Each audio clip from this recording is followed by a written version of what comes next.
So I took the work seriously, and apparently she took that as a threat.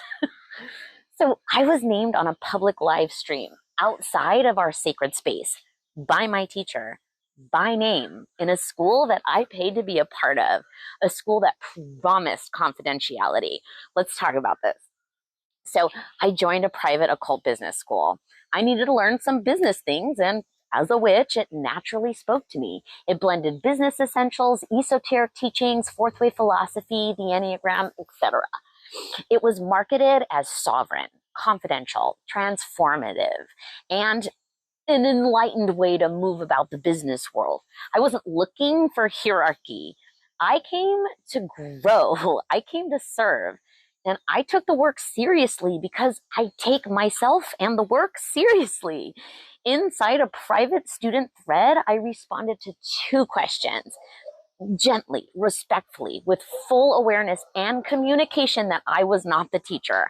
The questions just stirred something in my manifesting generator authority, and I felt the pull to respond. I didn't posture, I didn't grandstand. I simply shared a reflection from where I stood. Isn't that what school's for? To learn, to test theory? So days later, the teacher went live, not in the private school, but publicly on a live stream, and she used my name. She didn't contact me. She didn't ask for context. She hadn't even read what I wrote. She just framed me as the example, someone who had answered so many questions and disrupted the field, except it wasn't so many. It was two. Two reflections inside a space that encouraged exploration and insight. This wasn't just a misrepresentation, it was a breach. So this school taught about sovereignty, about following your strategy and authority, but punished me for using mine. It taught about discernment, but rejected mine on sight. And worst of all, it preached confidentiality and then shattered it for spectacle. Like, this isn't about one person, okay?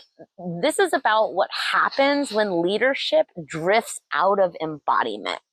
So when you build a space on sacred principles, you're responsible for how you carry them, especially when you're tested.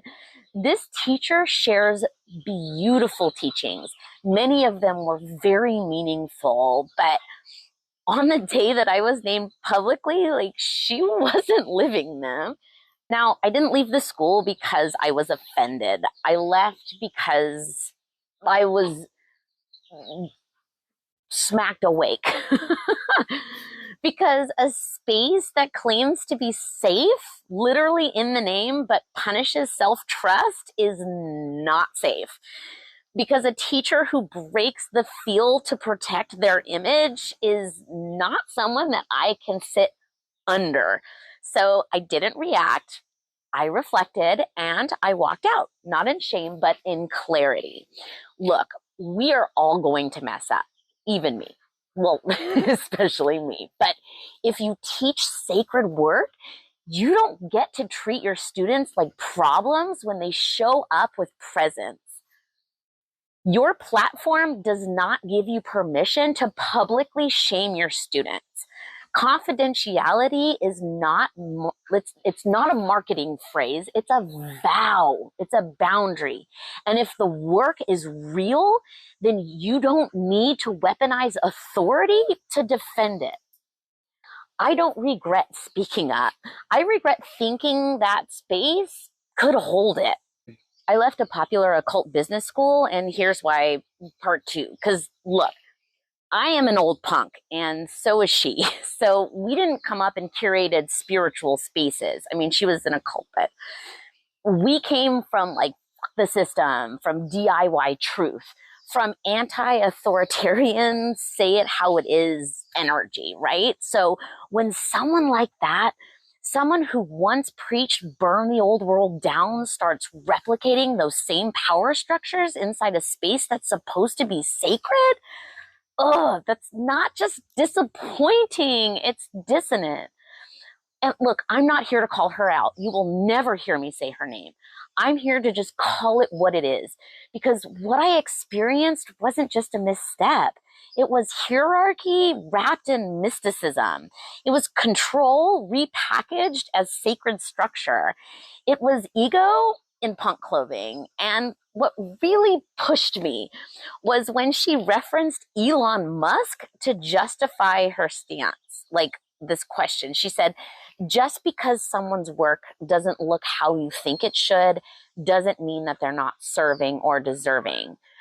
Now, I get what she was trying to do. She was aiming for neutrality, to suggest that service can come through unexpected vessels, right?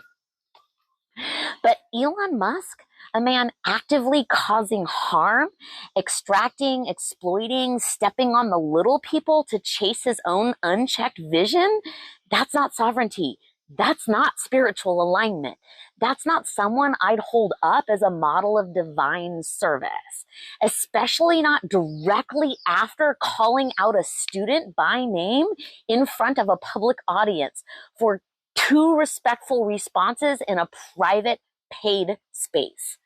So if that's who gets grace while your students get shamed, that's not leadership, that's performance. If you teach awakening but shame your students for waking up, that's not clarity, it's control. If you say you value discernment but punish people for using it, that's not teaching, that's hierarchy. And if you idolize billionaires while silencing your own community, that's not sovereignty, it's contradiction. The point of punk was to burn the lies down, to question power, to build something real. So no, I didn't leave because I was triggered.